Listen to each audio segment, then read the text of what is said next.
What is up, YouTube family? Tio here, Simplistic Fishing, back at you tonight. No lake breakdowns. You guys love the May baits, and I think I may have done the baits for April or something like that. So this time I want to talk to you about baits for June. So what kind of lures and things like that, techniques am I going to use for June to go out and catch some fish? So tonight we're going to talk all about it. We're going to break it down. Let's get into it. Let's go.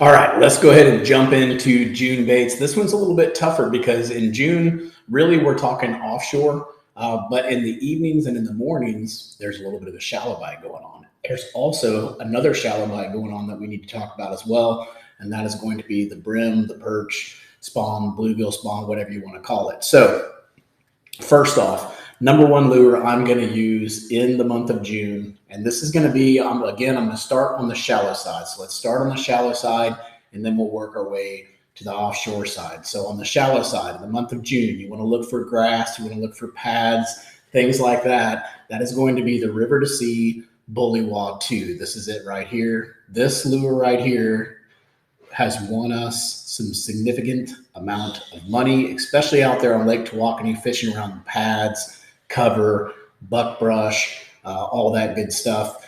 Always a good time throwing this Bullywog 2. Make sure you go out and get it. You can only order it online, I believe. I can't find it at Bass Pro or anywhere else. But River to Sea Bullywog 2, this thing, you can drop the hammer with it, I promise you. So that's going to be my number one bait for June, but only in the morning and the evenings, and only for the lakes that have grass or some type of cover like that, where the frog would be good. Now, a little bit of secret on this. This works around docks as well. I know you think frog around a dock, that doesn't make sense, but it will. So throw it around the docks too. If you're in low light conditions, this can be a good lure to throw around the docks too. All right, so let's keep moving on. We're talking shallow baits, right? So the next thing, if I don't have the grass, the hydrilla, the pads, all that good stuff, I'm still going to stay shallow in the mornings and the evenings, but I'm going to focus more on riprap banks. So I'm going to look for the rock banks, and I'm going to look for the banks that have somewhat of a shallow flat nearby, but then they have a pretty steep incline to them. So anything maybe not up on the corners of the riprap like you would normally think of, let's say on Hubbard, if you were fishing the riprap, maybe in May or April, you're going to be more towards the ends of the riprap, right? Now you're just going to pull back a little bit where it gets a little bit steeper, closer to those drop-offs, and focus on those areas. So you're pulled back a little bit. You're not all the way out in the middle of the lake, but you're definitely further off than where you were. But in the mornings and the evenings, even though you're not necessarily back in the bays, you're more on the open lake, get parallel with that riprap and throw something like a catwalk or a spook. This is Six Senses catwalk. This thing is awesome. You get up there, you get your boat completely parallel with the riprap, and you just go to town with this. You walk the dog, you catch tons of fish, you get major blowups. It's super cool, but this is definitely a low light condition thing. So it's only going to be good in the morning from like, I don't know, 5:30 to say 7, somewhere in there. And then obviously you're going to be able to catch fish on it if it's a cloudy day, probably all day, but I'm talking like sunny days, only in the low light conditions. So really early in the morning, and then really, they got some sharp hooks on this thing. And then also really late at night, right before the sun goes down. This is going to be a killer bait for you guys. This is a catwalk, but you can also use the spook. I love the spook in the bone color. That's a great lure to use as well. So anyways, check that out. One more lure to use shallow, and then we're going to pull off and we're going to go offshore. I told you guys earlier about something I want to talk about, and that is going to be the brim spawn, perch spawn, whatever you want to call it, bluegill spawn. And that is happening right now. And in order to find that, what you need to look at is the shallow pockets that are off the main lake. So try to find any shallow pockets off the main lake. In this example, you can see here's a little pocket off the main lake in Hubbard that should have some spawning action going on with that brim and that bluegill. Now, when you get around that area, the main thing that works really, really well is to use a popper. Now, this is a smaller popper right here. You can obviously use bigger ones as well, but these poppers are really effective around areas where you have bluegill, brim, stuff like that. So what you want to do is you cast this out there, and then you just want to pop it. And then you'll see the ripples from the water, the little circles. Let them go all the way out until they're gone, and then pop it again. Now, some of these you can actually buy that you can walk and pop. So you can basically figure out whatever they're onto that day. If they like the walking pattern better, you can walk this, or if they just like it really slow, where you just pop it and hold, you can use that as well. So these are very effective lures, especially when you get around that brim spawn, bluegill, whatever you want to call them, that kind of spawn. So those are going to be my 3 top baits for shallow fishing. Again, focus on the riprap if you don't have the grass and the hydrilla. If you have the grass, the hydrilla, the pads and all that, go with the frog, throw it up around in those areas. If you've got rock, your 2 main lures that I think are going to put you on some fish are probably going to be this walking bait or this popper. If you're on the rocks, I would use this. If you're in the shallow cuts where there's a little bit of cover, but not too much cover, you can throw this popping bait. Obviously, if you're in those shallow cuts and there's tons of cover in there, that's when you're going to whip out the old frog. You can even do a popping frog as well. All right, so that covers us for everything shallow. So I told you guys what to focus on shallow. Now let's talk about what we want to focus on deep. So in the month of June, one of the best places to go find fish is to go out and find the brush piles. So there's lots of different places you can find brush piles. A lot of people have put brush piles all over the lakes. The main places you want to look for are probably going to be like around your points, areas like that, around creek channels, bends, things like that. That's where you're going to find a lot of your laydowns. When you're fishing those laydowns, there's a couple different baits that I like to fish in that area. And the number 1 bait, obviously for just searching and finding the fish, is going to be this right here. So this is I believe this is a DT10, or no, it's a DT16. Dives up to 16 feet. So I'm focusing more in on the deeper brush piles. In this example, I'm going to throw this crankbait out there. Yeah, I'm going to get hung up a little bit, but if I'm retrieving it right and I'm pausing it every time I hit something, I can get through those brush piles pretty good. This is a killer. It's the chartreuse belly and the blue back. I'm sure you guys have heard about it before. This is a money color for fishing offshore. You guys need to get that color. You don't have to get the Rapala, for example, the 6XD, the 10XD. That works as good as well. They have the same type color. I just really like these Rapala crankbaits. They worked really well for me, and I just had a lot of success on them, and the hooks are really good on them as well. So that's going to be my number 1 offshore bait for June, is going to be the chartreuse belly with a blue back, deep crankbait. Probably going to go with a 10 and a 16, depending on the depth that I'm working in, and then go from there. That's going to be when I'm focusing on the brush piles. The other thing that I want to use when I'm focusing on the brush piles, and my apologies, I got a bunch of baits down here, is going to be a shaky head. So when I'm in the smaller brush piles, or not smaller brush piles, when I'm in the brush piles, I like to use the smaller shaky head. So this is a sand tone 1/4 ounce shaky head. You can see it right here. This is kind of my money go-to shaky head. You guys have heard me talk a lot about this works really well in brush piles too, but combining that shaky head with a baby brush hog. So this is a baby brush hog right here. I really like this June bug color, or not June bug, this what is it called? Red bug, not June bug. Red bug color. And basically what you do is you just take the shaky head, just like this, for you guys that are kind of new to fishing. I got my shaky head right here. I'm going to make sure that that little hook or a bait keeper goes right in the center. So I'm going to center it up. And then I'm just going to twist it on. I'm just going to go clockwise. It's really simple. You just go clockwise.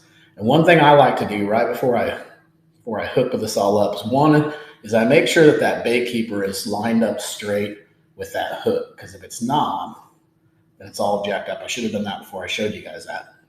Next thing, we need to figure out where that hook's going to come through that bait. So if I go right here, you're going to see that hook's going to come through somewhere back here in the belly. So what I want to do before I do that is I grab the top of the shaky head right here with my thumb and put my thumb right here on the bottom. You can see right here, this thumb, put that thumb on the bottom, and I just pull it down just a little bit. And if you didn't see it, which you probably didn't, what I did was I just pulled it down enough to where I got it a little bit more straight so I don't have such an arc. And then what I'm going to do is I'm going to go back there where I marked where the hook needs to come in. I'm going to put that in through the center right there. Then I'm going to pull it out. So now you've got it like that, right? I'm gonna push it back up just a little bit on the back side, back here where the hook came out. And then I'm gonna pull the front and push it back in. So I'm gonna be totally covered up with my hook here. Now, a lot of you guys out there are probably saying, why do you cover up the hook completely? Well, we fish around a ton of riprap and crap like that. And I've been hung up so much with shaky heads that I've even gotten to the point where I just bury the whole hook. Has it affected my hook set? No, I've been surprised. A lot of people say, if you put the hook all the way in the bait, you're not going to get nearly as many hook sets. You're going to miss fish. I really haven't had that experience. As long as I put a good hook set in them, I don't have a problem getting that hook to go through that bait. So that's going to be a really good setup for right now in June. And that is going to be more your offshore brush piles, right? Just the brush piles. The other thing that you can use in brush piles, and this has been working pretty well for us lately, is to use a worm. But typically when people are talking about shaky heads, they're talking about 1/8 ounce shaky heads, smaller shaky heads, and they're talking about smaller worms. Well, think about it a little bit differently. We're going to use a little bit bigger shaky head, right? Because we're using a 1/4 ounce shaky head.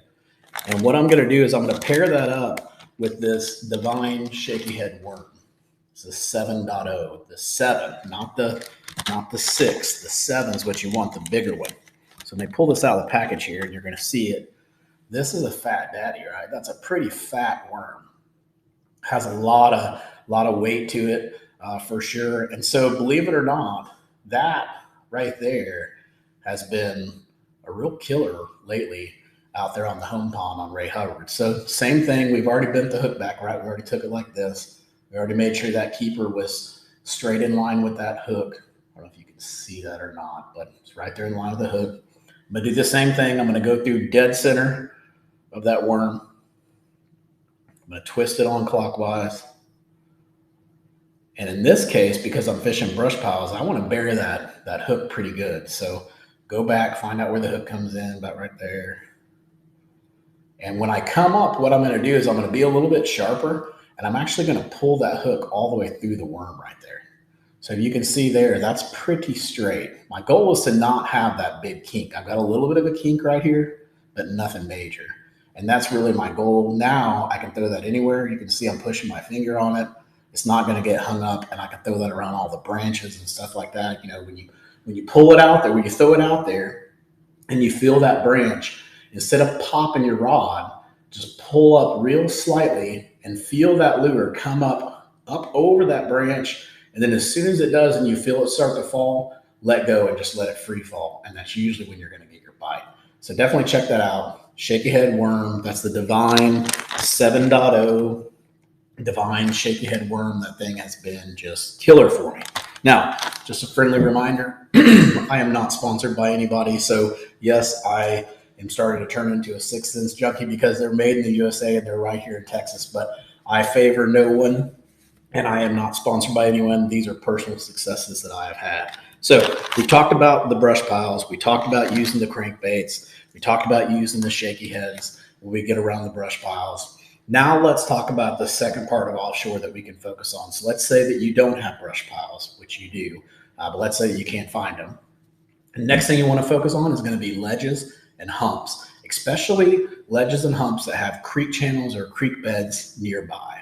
Now, when you get out there on the humps and the ledges, we're going to go right back to the old crankbait, and we're going to use that as our search bait. So we're going to go around those areas, search around. Obviously, if you have live scope, it's way easier, but let's say that you don't and you're doing old school fishing. This is the way you're going to find the fish. Once you get bites, or if you stop getting bites after you get the bites and you stop getting them, that's when you're going to switch over and you're going to throw, again, the same type of stuff that we were talking about earlier.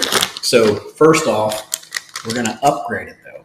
So when we get out there on the humps, we get out there ledges, we get the crankbait bite ends, that's when you're going to switch over to something big, right? This is where I come in and throw this big old worm. I just started throwing this just a couple days ago, and I've had a lot of success with it. This is the Divine Shaky Head 9.5. Let me show you how big this thing is. It's massive, right? It's not as big as the big bombas, but it's 9.5 inches. It's pretty good size. So what we're going to do, because this is a bigger worm, sorry for looking down, is we're going to pair this up with a bigger shaky head, which I got the wrong shaky head. This is the 1/4 ounce. The 1/4 ounce would go with the 7-inch. So you're going to get the bigger shaky head, put it on just like we did before. You're going to move up to probably the 3/4 ounce shaky head. I think that's what I've been throwing, or the 5/16, one of those two. But move up to the bigger shaky head and then put that on there, rig it up just like we talked about earlier. You're going to have some major success. So that is going to be my probably number 2 lure. If I'm offshore, I'm throwing the crankbait, I'm going to follow it up with a shaky head. This is going to be the worm I'm throwing, and I'm going to throw it on that big shaky head. The next thing that I would do after all of that is there's a couple different things actually, and I need to go back and talk to you about this one. It's going to be the hybrid jig. So I left this one in the bag. This is the hybrid jig. You guys have heard me talk about the hybrid jig a lot. This is going to be a brush pile thing too. So brush pile and the humps. Of course, the humps, I think we're going to switch the jig over to something more like a football head jig. So you want to use your football head jig when you don't have a lot of cover like stumps, twigs, stuff like that you can get hung up in. This is going to be more like your rocky areas where you can drag it and just drag it along the bottom without getting hung up. This is a great lure. Notice the head of that, how big that is. That is a rounded football head. So basically just a football head jig. Now, this next jig actually works in all occasions. So you can almost replace it with the football head jig, which I haven't yet, but you could, because it catches fish everywhere. And that's going to be the hybrid jig. So in this case, what I would do if I'm fishing offshore, I'm going to use this football head jig. And by the way, this lure right here caught me my PB, almost a 10-pounder. So I know for a fact that lure right there is money. But if I'm fishing around the brush piles, that lure that I just showed you is more than likely going to get hung up. So I need to switch to something different. And that's when I'm going to switch over to this little hybrid jig. I say little this because this is a smaller jig. I believe this one is a 3/8 ounce jig. So it's not too big of a jig. What I'm going to do is I'm going to take that jig. I'm going to pair it up with one of these. And this would be the rage bug. So I'm going to take the rage bug out. Hard to keep up with all the names of these baits. Take the rage bug out. Here's a little rage bug. And then what we're going to do is we're going to clip off probably like the first 3 sections right there. So I'm just going to take my finger here and I'm just going to rip it right there, rip it off. And now I've got my jig and I've got my bait, right? So all you have to do on this is just face your bait to the inside. So put the little eyes to the inside and run it straight down the back, and you're going to come out right, probably about the number 2 rib right there before the eyes. Make sure you keep it totally straight. So I'm going to go here, put the eyes towards the bait, drive this thing up, making sure that I'm keeping it in the center of the bait, right? Keeping it in the center of the bait, and then pop it out right where I told you at. I'm going to push the little eyes in there, or push that down with the bait keeper.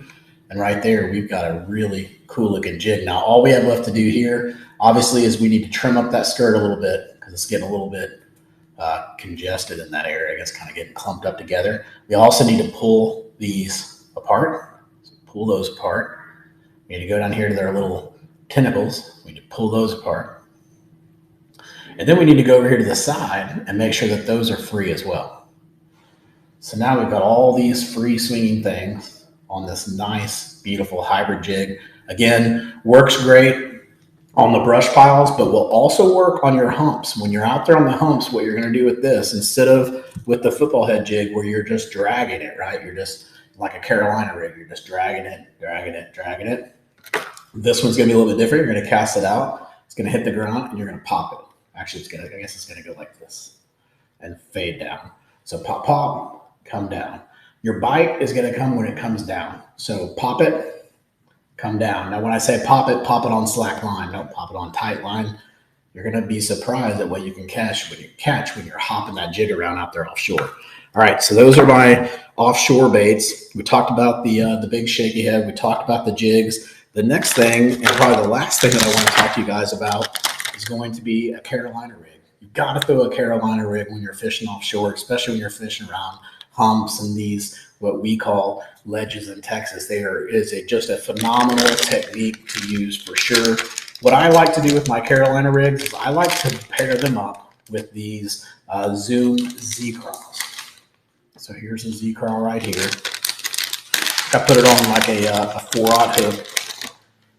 Here's the Z-Crawl. I love these things for Carolina rigs. No idea why they like these so much, but they love these. This color, the watermelon color, and the black and blue, killer baits for Carolina rigs. Now, I'm not saying that you couldn't put the big worms on the Carolina rigs or the brush hogs. You can definitely do all that stuff and it works. But this, for whatever reason, this Z-Crawl on a Carolina rig has been our #1 bait when we're fishing Carolina rigs. So Carolina rigs, definitely get them out, get used to them. Definitely fish with them. If you don't like Carolina rigs, start to like them, because I'm telling you, it will change the way you fish. You can catch some really big fish fishing with the Carolina rig. So do not discount the Carolina rig whatsoever. All right, so I have one more bait to show you, and then we're going to wrap up this video. You guys have heard me talk about it a lot. I think I even talked about it in May. But when you're fishing offshore, another very effective bait to use, and it's a little bit more fun than your shaky head and your Carolina rig. It's more of a crankbait style lure, and that is going to be your wobble heads. So this is a wobble head here, and you can see the head on it is wobbling. What I like to do there, again, I'm going to go back to either this rage bug that you can see here, or really my favorite one is to go with this rage menace. So what I do is I take the rage menace, take it out of the package here, pick it up like this, and I'm just going to I'm going to put the belly of the bait. So you can see here, there's two different colors here. There's a dark color and there's a light color.